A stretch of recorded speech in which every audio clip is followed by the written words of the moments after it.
अस्सलाम वालेकुम, welcome to drama expert. Drama serial मैं अगर चुप हूँ में जब सैरिश ने अहद से अपनी झूठी मोहब्बत का इजहार किया, जिस पर अहद के पैरों से जमीन निकल जाती है, मगर इसने सैरिश की मोहब्बत कबूल नहीं की। अब अहद को अपने जाल में लाने के लिए सैरिश कौन सी नई चाल चलेगी, ये देखने के लिए हमारी इस वीडियो को आखिर तक जरूर देखें। अगर आप हमारे चैनल पर नए हैं तो प्लीज हमारे चैनल को सब्सक्राइब करें। दोस्तों, सैरिश चलाक और खुद सर को जब पता चला कि मेरा इतना हंगामा करने के बाद भी अहद पर कोई असर नहीं हुआ, तो वो अब कुछ और सोच रही थी कि अब मैं ईमान के सामने ऐसे बात करूंगी अहद से कि ईमान को शक हो जाएगा कि अहद इससे मोहब्बत करता है। मगर इन दोनों को क्या मालूम कि सैरिश की ये नीच हरकत का इल्म ईमान को हो चुका है और वो अब हर बात ऐसे करेगी अहद से कि जैसे वो दोनं पसंद करते हैं एक दूसरे को। अगले दिन ईमान और अहद खाना खाने के लिए बाहर जा रहे थे कि ईमान ने जानबूझकर सैरिश से कहा कि चलो तुम भी हमारे साथ। वो इसलिए पूछ रही थी क्योंकि अब वो खुद सैरिश को आजमाना चाहती थी कि सैरिश किस किस हद तक गिर सकती है। इसके पूछने की देर थी कि सैरिश बोली,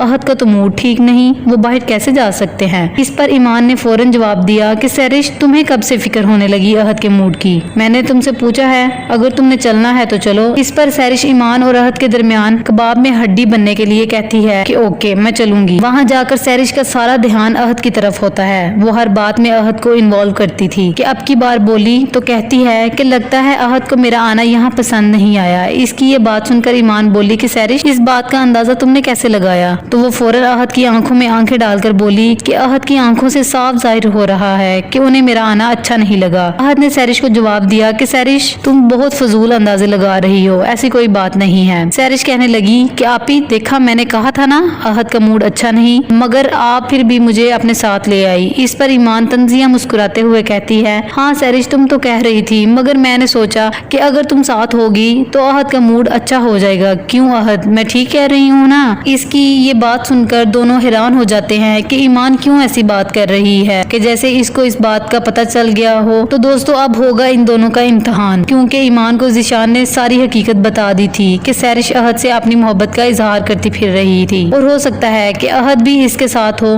तो क्या ईमान अपने टूटते हुए घर को बचा लेगी या सैरिश ले उड़ेगी अहद को? अपनी कीमती राय का इजहार कमेंट्स में करें। वीडियो को लाइक, शेयर और सब्सक्राइब करना ना भूलें। Thank you.